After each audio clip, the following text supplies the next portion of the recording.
এত মজার মাছ পাঙ্গাস মাছ, এই মাছ নাকি কেউ খেতে চায় না। আমিও প্রায় ৮ বছর পরে আজকে আবারও রান্না করে খেলাম। মাছটা যে এত মজা কল্পনাও করতে পারবেন না আপনারা। যারা বলেন পাঙ্গাস মাছে নাকি কেমন আস্তে একটা গন্ধ আসে, চলেন আজকে আমি কিভাবে রান্না করলাম সেভাবে রান্না করলে গন্ধ হবে না একটুও। আমি এখানে ৫ টুকরা পাঙ্গাস মাছ নিয়েছি এবং খুব সুন্দরভাবে ধুয়েও নিয়েছি। এবার ওকে কিছুক্ষণের জন্য ম্যারিনেশন করে রাখবো।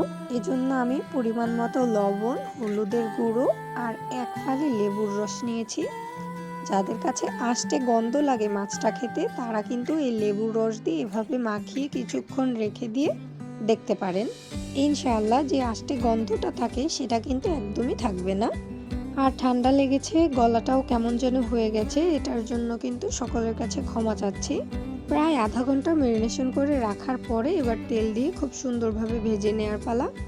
অতিরিক্ত কড়া করতে যাবেন না, যে সামান্য কিছুটা কড়া করে ভেজে নেবেন। যারা পাঙ্গাস মাছ লাভার তাদের এতক্ষণে জিভে পানি চলে এসেছে নিশ্চয়ই, আর মনে মনে ভাবছেন ইস, আমিও যদি এখন ১ প্লেট ভাত খেতে পারতাম এই ভুনাটা দিয়ে।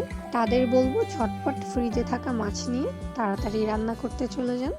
আমার রাফির বাবা এই পাঙ্গাস মাছটা মানে নদীর ছাড়া অন্য কোনোটা খেতে চায় না, কিন্তু আজকে রান্না করে দেওয়ার পরে সে এত মজা করে খেয়েছে। তাই তো আপনারাও যারা পাঙ্গাস মাছ খান না তারা এভাবে কিন্তু একবার হলেও ট্রাই করে দেখতে পারেন। তো মাছ ভেজে নিয়েছি, এবার পেঁয়াজ কুচি দেওয়ার পালা। আর পেঁয়াজ কুচিটা আমি বেশ খানিকটাই দিয়েছি, মানে বেশি করেই পেঁয়াজ কুচিটা দিতে হবে। আর একটা দিয়ে দিলাম তেজপাতা। এই যে যে আস্তে একটা গন্ধ আসে বলেন, ওই লেবুর রস একটা তেজপাতা দেওয়াতে কিন্তু এই গন্ধটা একদমই থাকবে না। এবার পরিমাণ মতো লবণ, হলুদের গুঁড়া, মরিচের গুঁড়া আর দিয়ে দিচ্ছি জিরা বাটা। তারপরে দিয়ে দিচ্ছি আদা এবং রসুন বাটা।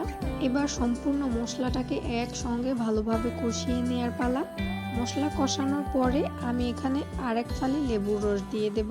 আর হ্যাঁ, আমি এখানে ২ চা চামচ পরিমাণ গুঁড়া দুধও দিয়েছি, কিন্তু ভিডিওটা অন করতে ভুলেই গিয়েছিলাম। ওই যে ভিডিও অফ করে যে মশলা কষাচ্ছিলাম সেই সুযোগেই দিয়ে দিয়েছি, মনে করেছিলাম যে ভিডিওটা অন আছে। গুঁড়া দুধের সাথে আর ১ চিমটি চিনিও দিয়েছিলাম। গুঁড়া দুধ, চিনি এবং যে লেবুর রসটা দিয়েছি সেটাতে কিন্তু একটা ব্যালেন্স আসবে, এই জন্যই।